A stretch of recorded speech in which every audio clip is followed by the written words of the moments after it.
Hello students, welcome to निशान digital app. आज हम क्लास 12 के चैप्टर 3 मैट्रिक्स के बारे में स्टडी करेंगे। तो चलिए आइए देखते हैं। तो सबसे पहला क्या है, मैट्रिक्स की डेफिनेशन क्या है। Matrix is rectangular arrangement of numbers. Matrix क्या है, रेक्टेंगुलर अरेंजमेंट ऑफ नंबर्स है। और वो नंबर्स हमारे रियल भी हो सकते हैं, कॉम्प्लेक्स भी हो सकते हैं। यहाँ पर नंबर्स के अलावा हम फंक्शंस भी ले सकते हैं, जैसे ट्रिग्नोमेट्रिक फंक्शंस है या लॉग फंक्शंस है। वो फंक्शंस हम इसके अंदर इंक्लूड कर सकते हैं। और मैट्रिक्स को जो डिनोट करते हैं हम, या तो स्क्वायर ब्रैकेट से डिनोट करेंगे या फिर हम राउंड ब्रैकेट से डिनोट करेंगे। दोनों में से कोई सा ब्रैकेट हम यूज कर सकते हैं। सिंपल सी बात है। और दूसरी बात ये है कि नोट ये है कि मैट्रिक्स की कोई वैल्यू नहीं होती। मैट्रिक्स जस्ट एक अरेंजमेंट है रोज और कॉलम की फॉर्मेट में। चलो एक एग्जांपल लेते हैं, उसे समझते हैं। जैसे हमने मैट्रिक्स ली ए। इस मैट्रिक्स के अंदर हम एलिमेंट्स लिखेंगे 3, 2, 5, 4, 6, 9। तो हमने जैसे कहा कि मैट्रिक्स को कैसे ब्रैकेट में लिखेंगे हम, स्क्वायर ब्रैकेट्स के अंदर। और स्क्वायर ब्रैकेट्स के अंदर हमने ये एलिमेंट्स लिखे, कौन कौन से, 3, 2, 5, 4, 6 और 9।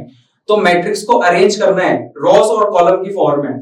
तो ये जो हॉरिजॉन्टल लाइन है ये हमारी है रो, तो ये R1 हो गई और ये क्या हो गई हमारी R2। और जो हमारी ये वर्टिकल लाइन है इन्हें हम बोलते हैं कॉलम। तो ये हो गया कॉलम 1, ये हो गया आपका कॉलम 2 और ये वाला क्या हो गया कॉलम 3। तो हमने यहाँ पर मैट्रिक्स के अंदर क्या किया, एलिमेंट्स को अरेंज कर दिया, वो भी किस फॉर्म में, रोज और कॉलम की फॉर्म में। सेकंड एग्जांपल हम लेते हैं कि जैसे मैंने बी मैट्रिक्स लिखी। अब मैं यहाँ पर रियल नंबर्स नहीं ले रहा हूं, मैं यहाँ पर एक इमेजिनरी नंबर ले रहा हूं। और वो इमेजिनरी नंबर लेते हैं आयोटा। सपोज मैंने यहाँ लिखा आयोटा 0 माइनस आयोटा और फिर क्या लिखा 0। ठीक है, तो मैंने यहाँ पर बी मैट्रिक्स के अंदर आयोटा लिखा, फिर 0 लिखा, फिर माइनस आयोटा लिखा, फिर क्या लिखा 0। तो यहां पर ये हमारी बी मैट्रिक्स हम वापस लेते हैं। तो बी मैट्रिक्स के अंदर मैं यहां पर लिख रहा हूं आयोटा 0 माइनस आयोटा और 0। तो इसके अंदर ये हमारी R1 है, ये हमारी R2 हो गई, ये हमारा कॉलम 1 हो गया और ये हमारा क्या हो गया कॉलम 2 हो गया। तो इसके अंदर 2 रोज हो गई और कितने कॉलम्स हो गए, 2 कॉलम्स हो गए। एक और एग्जांपल हम लेते हैं, सी एग्जांपल। अब मैं यहां पर जैसे मैंने बताया कि हम फंक्शंस भी ले सकते हैं, तो हम फंक्शंस में क्या लेंगे, सी मैट्रिक्स के अंदर जैसे cos x ले लिया, यहां पर हमने माइनस sin x ले लिया, फिर यहां पर हमने sin x ले लिया और फिर यहां पर हमने क्या ले लिया cos x ले लिया। तो हमने यहाँ पर एक सी मैट्रिक्स के अंदर फंक्शंस को अरेंज किया। और वो कौन से फंक्शंस है हमारे, ट्रिग्नोमेट्रिक फंक्शंस। तो इसके अंदर ये हमारी रो 1 हो गई और ये हमारी रो 2 हो गई और इसके अंदर ये हमारा कॉलम 1 हो गया और ये हमारा कौन सा कॉलम हो गया 2 हो गया। तो सिंपल सी बात है कि मैट्रिक्स में जस्ट अरेंज करना है हमें नंबर्स को। वो नंबर्स हमारे रियल भी हो सकते हैं, कॉम्प्लेक्स भी हो सकते हैं। तो यहाँ पर हमने जैसे रियल नंबर्स लिखे, यहाँ पर हमने एक इमेजिनरी नंबर लिया और यहाँ पर हमने एक फंक्शंस लिए। कौन से फंक्शंस है वो, ट्रिग्नोमेट्रिक फंक्शंस। ठीक है। और दूसरी जो इंपॉर्टेंट बात है वो ये याद रखनी है आपको कि मैट्रिक्स की कोई वैल्यू नहीं होती। Matrix has no value. ठीक है, matrix has no value. Matrix की कोई वैल्यू नहीं है, जस्ट एक क्या है, अरेंजमेंट है। अब हम नेक्स्ट स्लाइड में क्या देखेंगे,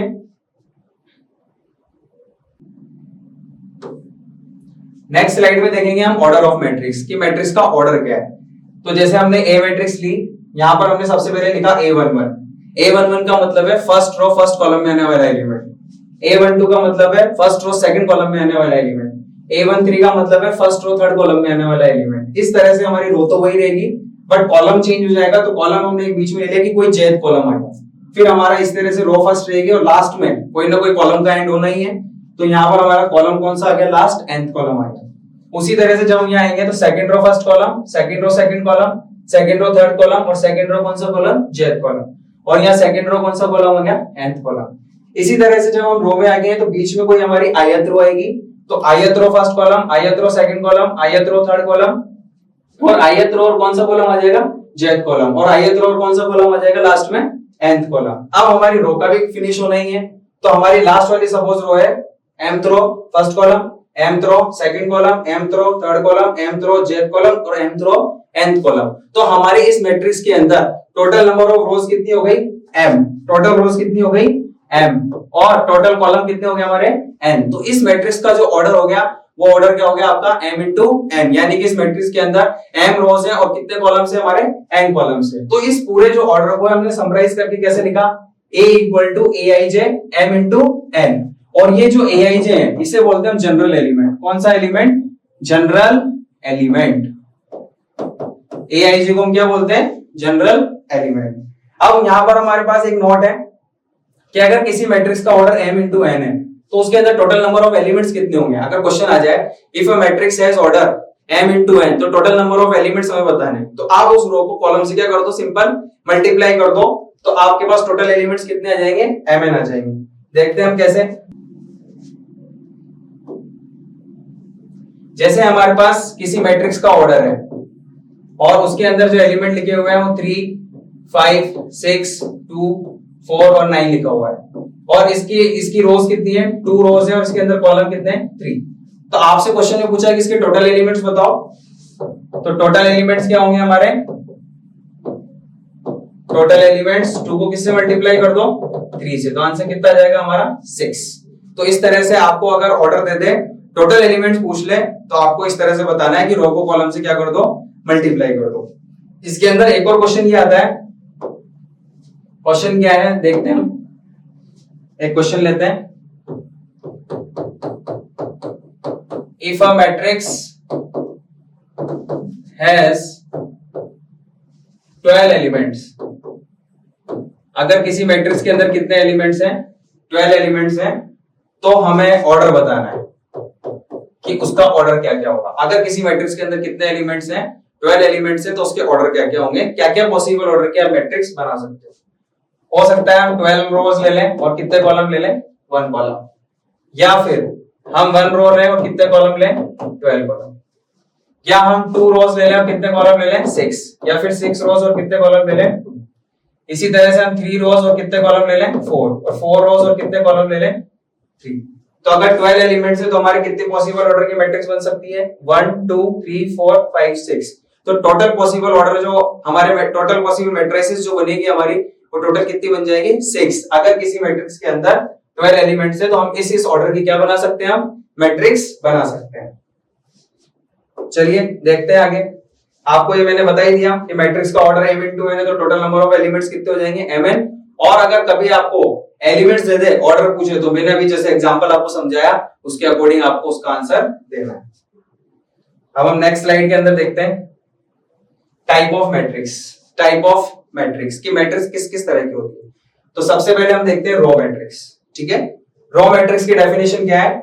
अगर किसी मैट्रिक्स के अंदर ओनली एक ही रो है, कॉलम से मतलब नहीं है हमें कितनी रो है, ओनली एक ही रो है, तो वो कौन सी मैट्रिक्स होगी? हमारी रो मैट्रिक्स होगी। और रो मैट्रिक्स का ऑर्डर जो मैंने बताया यहाँ पर, वो कितना है आपका? 1 इंटू n। यानी कि एक रो हो, कॉलम कितने भी हो, हमें उससे फर्क नहीं पड़ता। एग्जांपल लेते हैं। जैसे मैंने यहाँ पर ए मैट्रिक्स लिखी, ठीक है, यहाँ पर मैंने एलिमेंट्स लिखे -1, 3 और कितना लिखा? 4। तो इस मैट्रिक्स के अंदर रोज तो 1 है और कॉलम कितने? 3। इसी तरह से जब मैं बी मैट्रिक्स ले रहा हूं तो यहाँ पर मैंने लिखे एलिमेंट -4 और कितना लिखा? 6। तो यहाँ पर आपके पास रो कितनी है? 1 और कॉलम कितने हैं? 2। तो ये कौन सी मैट्रिक्स होगी? हमारी रो मैट्रिक्स। सिंपल सी बात है, जिसके अंदर टोटल नंबर ऑफ रोज कितनी रहेगी? 1 रहेगी। कॉलम से हमें मतलब नहीं है, तो कौन सी मैट्रिक्स कहलाएगी? वो रो मैट्रिक्स। इसके बाद हमारी सेकंड टाइप आएगी कॉलम मैट्रिक्स। ठीक है, तो कॉलम मैट्रिक्स की डेफिनेशन क्या है? अगर किसी मैट्रिक्स के अंदर ओनली एक ही कॉलम है तो कौन सी मैट्रिक्स आएगी? वो कॉलम मैट्रिक्स। और कॉलम मैट्रिक्स का जो ऑर्डर रहेगा, वो ऑर्डर क्या रहेगा आपका? m into 1। यानी कि उसके अंदर रोज रहेगी m और कॉलम कितने रहेंगे? 1। एग्जांपल लेते हैं। जैसे हमने बी मैट्रिक्स लिखी, इसके अंदर हमने जो एलिमेंट लिए, वो एलिमेंट लिए हमने 3, 4 और 6। तो आपको पता चल रहा है कि इसके अंदर रोज कितनी है? इसके अंदर है रोज है 3 और कॉलम कितने आपके? 1। तो ये हमारी कौन सी कैटेगरी के अंदर आएगी? Column matrix. यानी कि रोज से हमें मतलब नहीं है, कॉलम हमारे कितने होने चाहिए? एक कॉलम होने चाहिए। तो कौन सी मैट्रिक्स होगी? वो कॉलम मैट्रिक्स। इसके बाद नेक्स्ट स्लाइड में देखते हैं हम जीरो मैट्रिक्स। जैसे डेफिनेशन क्या है? If all the elements are zero in a matrix. अगर किसी मैट्रिक्स के अंदर सारे ही एलिमेंट जीरो है, तो वो कौन सी मैट्रिक्स होगी? हमारी जीरो मैट्रिक्स। और जीरो मैट्रिक्स को किससे डिनोट करते हैं हम? ओ से। ठीक है, जैसे हमने ओ लिखा और यहां पर सारे एलिमेंट ही जीरो कर दिए। ऑल एलिमेंट जीरो है, तो कौन सी मैट्रिक्स है? वो जीरो मैट्रिक्स। जैसे इसके अंदर रोज कितनी है? 2 और कॉलम भी कितने हैं? 2। तो ये कौन सी मैट्रिक्स होगी हमारी? Zero matrix. आपको ऑर्डर से कोई मतलब नहीं है। अगर किसी एलिमेंट के अंदर किसी मैट्रिक्स के अंदर सारे एलिमेंट ही अगर जीरो आ जाएंगे, सारे एलिमेंट्स, ऑल एलिमेंट्स अगर जीरो है, तो किस कैटेगरी के अंदर आएगी वो? Zero matrix. जैसे मैंने यहाँ पर रोज ली 2 और कॉलम कितने लिए? 2। उसी तरह से जैसे मैंने यहाँ पर लिए 0 0 0 0 0 और 0, तो इसके अंदर रोज कितनी है? 2 और कॉलम कितने हैं? 3। तो ये हमारी कौन सी मैट्रिक्स है? Zero matrix. ठीक है। नेक्स्ट हमारा जो टाइप आएगा वो आएगा सिंगलटन मैट्रिक्स। नाम से पता चल रहा है सिंगलटन, यानी कि अगर किसी मैट्रिक्स के अंदर ओनली एक ही एलिमेंट है, ओनली एक ही एलिमेंट है, तो किस कैटेगरी के अंदर आएगी? आपकी सिंगलटन मैट्रिक्स के अंदर आएगी। एग्जांपल से समझते हैं। जैसे मैंने मैट्रिक्स लिखा A और इसके अंदर एक एलिमेंट लिख दिया क्या? 5। तो इसके अंदर एक ही एलिमेंट है और इसका ऑर्डर क्या है? 1 into 1। सिंगलटन मैट्रिक्स का जो ऑर्डर होगा वो कितना होगा? 1 into 1, क्योंकि इसके अंदर ओनली क्या आएगा? एक ही एलिमेंट आएगा, तो उसे क्या बोलेंगे हम? Singleton matrix. सिंगलटन मैट्रिक्स के बाद नेक्स्ट हमारा टाइप है स्क्वायर मैट्रिक्स। डेफिनेशन क्या है स्क्वायर मैट्रिक्स की? अगर नंबर ऑफ रोज और number of columns square matrix के अंदर इक्वल रहेंगे, यानी कि जितनी रोज है उतने ही कॉलम है, तो वो कौन सी कैटेगरी के अंदर आएगी? हमारी स्क्वायर मैट्रिक्स के अंदर। जैसे एग्जांपल से समझते हैं। जैसे मैंने यहाँ पर एक एग्जांपल लिया और एलिमेंट लिखे 5 2 6 और कितना? 7। तो इस मैट्रिक्स में रोज कितनी है? 2 और कॉलम कितने? 2। तो ये कौन सी मैट्रिक्स है? हमारी स्क्वायर मैट्रिक्स। इसके बाद सपोज हमने एक बी एग्जांपल लिया, यहाँ पर हमने लिखा 6 7 9 2 4 5 -1 0 और 6। तो इसके अंदर हमारे जो रोज हैं वो कितनी है? 3 रोज हैं और कॉलम कितने हमारे? 3 है। तो ये कौन सी कैटेगरी के अंदर आ जाएगी? हमारी स्क्वायर मैट्रिक्स के अंदर आ जाएगी, क्योंकि जहां पर नंबर ऑफ रोज और नंबर ऑफ कॉलम्स दोनों अगर इक्वल रहेंगे तो कौन सी मैट्रिक्स कहलाएगी? वो आपकी स्क्वायर मैट्रिक्स। अब इस स्क्वायर मैट्रिक्स को और हम थोड़ा सा एग्जांपल लेके समझते हैं। जैसे मान लो आपने यहाँ पर ए मैट्रिक्स लिखा और इस ए मैट्रिक्स के अंदर यहाँ पर लिखा A11 A12 A13 A21 A22 A23 A31 A32 और क्या लिखा आपने? A33।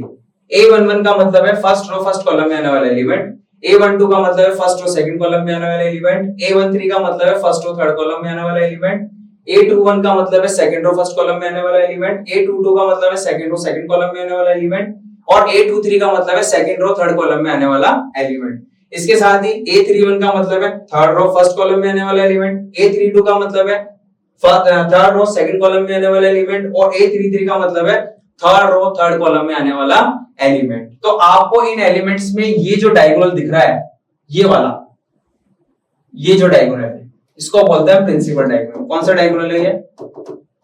Principal diagonal. इसको हम प्रिंसिपल डायगोनल बोलते हैं। क्यों बोलते हैं? अब आप कहोगे कि डायगोनल तो सर ये भी है। ये डायगोनल नहीं है, क्योंकि यहाँ पर आई और जे दोनों की वैल्यू सेम नहीं है। आई का मतलब रो और जे का मतलब क्या? कॉलम। तो प्रिंसिपल डायगोनल के जो एलिमेंट्स हैं वो कौन कौन से एलिमेंट्स होंगे? A11 A22 और A33। तो इनको क्या बोलेंगे हम? डायगोनल एलिमेंट्स बोलेंगे। क्या बोलेंगे हम इनको? Diagonal elements. जैसे हम मैट्रिक्स लेते हैं एक, और इस मैट्रिक्स के अंदर सपोज हमने बी मैट्रिक्स ली और इसके अंदर एलिमेंट लिखे 4 2 6 1 5 3 0 2 और फिर लिखा हमने 1। तो ये मैट्रिक्स हमने लिखी। अब इस मैट्रिक्स के अंदर मैंने जस्ट अभी आपको बताया कि ये वाले चीज जो है वो हमारा क्या है? डायगोनल है। तो डायगोनल, तो हमारे डायगोनल एलिमेंट्स कौन कौन से हो गए? 4 हो गया, 5 हो गया और 1 हो गया। तो ये चीज याद रखना आप कि हमेशा जहां पर आई और जे दोनों वैल्यू सेम रहेगी, 1 1 2 2 और 3 3, इसे ही हम डायगोनल्स कहेंगे और यही हमारे क्या है? Diagonal elements. नेक्स्ट आते हैं हम इसके स्क्वायर मैट्रिक्स के बाद नेक्स्ट आएगा हमारा डायगोनल मैट्रिक्स।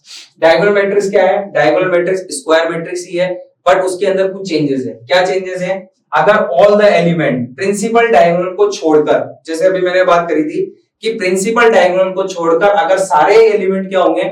जीरो होंगे, तो कौन सी मैट्रिक्स होगी? आपकी डायगोनल मैट्रिक्स। जैसे मैं आपको एक्सप्लेन करता हूं। जैसे मान लो मैंने ए मैट्रिक्स लिखी, अभी मैंने आपको बताया था कि यहां पर आने वाला एलिमेंट जैसे 3 लिखा, 4 लिखा, 6 लिखा, ये हमारे डायगोनल एलिमेंट्स हैं। बाकी बचे हुए कौन से एलिमेंट्स हो गए? Non diagonal elements. तो डायगोनल एलिमेंट्स को छोड़कर बाकी सभी एलिमेंट्स जो नॉन डायगोनल है, अगर वो जीरो हो जाएंगे क्या हो जाएंगे, जीरो हो जाएंगे। तो कौन सी मैट्रिक्स होगी आपकी, डायगोनल मैट्रिक्स। और हमेशा याद रखना डायगोनल मैट्रिक्स स्क्वायर मैट्रिक्स की कैटेगरी में आती है। हरी बात समझ में, ये स्क्वायर मैट्रिक्स ही है, बट इसमें इस डायगोनल को छोड़कर जितने भी आपके नॉन डायगोनल एलिमेंट्स हैं, अगर वो सारे एलिमेंट अगर क्या हो जाए, जीरो हो जाए, तो कौन सी मैट्रिक्स है आपकी, डायगोनल मैट्रिक्स। तो इसके अंदर रोज कितनी है, 3, और कॉलम भी कितने, 3। तो याद रखना प्रिंसिपल डायगोनल को छोड़कर जितने भी नॉन डायगोनल एलिमेंट्स हैं, अगर वो सारे जीरो हो जाएंगे तो कौन सी मैट्रिक्स होगी आपकी, डायगोनल मैट्रिक्स। नेक्स्ट स्लाइड में है हमारी स्केलर मैट्रिक्स। स्केलर मैट्रिक्स अगर डायगोनल मैट्रिक्स के अंदर, जैसे कि हमने डायगोनल मैट्रिक्स देखी कि अभी डायगोनल मैट्रिक्स हम देखी कि नॉन डायगोनल एलिमेंट सारे जीरो हो जाए। अगर मान लो सपोज कि डायगोनल मैट्रिक्स की बात करें कि डायगोनल मैट्रिक्स में जो एलिमेंट है वो 7 है और 7 है, बाकी सभी नॉन डायगोनल एलिमेंट्स क्या हो जाए, जीरो हो जाए, तो कौन सी मैट्रिक्स आएगी आपकी, स्केलर मैट्रिक्स। यानी कि डायगोनल मैट्रिक्स के अंदर डायगोनल एलिमेंट सारे सेम हो जाएं और नॉन डायगोनल एलिमेंट सारे क्या हो जाएं, जीरो हो जाएं, तो कौन सी मैट्रिक्स है आपकी, स्केलर मैट्रिक्स। देखो आप यहाँ पर मैंने जितने भी डायगोनल एलिमेंट्स लिए हैं सब सेम लिए हैं और नॉन डायगोनल एलिमेंट सारे क्या है, जीरो है, तो ये कौन सी मैट्रिक्स है आपकी, स्केलर मैट्रिक्स। नेक्स्ट देखते हैं हम टाइप स्केलर मैट्रिक्स के बाद यूनिट मैट्रिक्स और आइडेंटिटी मैट्रिक्स। ये मैट्रिक्स ऐसी है जो बहुत सारे क्वेश्चंस में हमारे काम में आने वाली है, तो इसको आप ढंग से देखना। यूनिट मैट्रिक्स भी बोलते हैं, आइडेंटिटी मैट्रिक्स भी बोलते हैं हम इसको, और हम इसको डिनोट करते हैं, वो किससे डिनोट करते हैं, आई से। अगर स्केलर मैट्रिक्स के अंदर जैसे भी मैंने बात करी कि उसके सारे डायगोनल एलिमेंट सेम होंगे, नॉन डायगोनल एलिमेंट जीरो होंगे, तो स्केलर मैट्रिक्स होगी।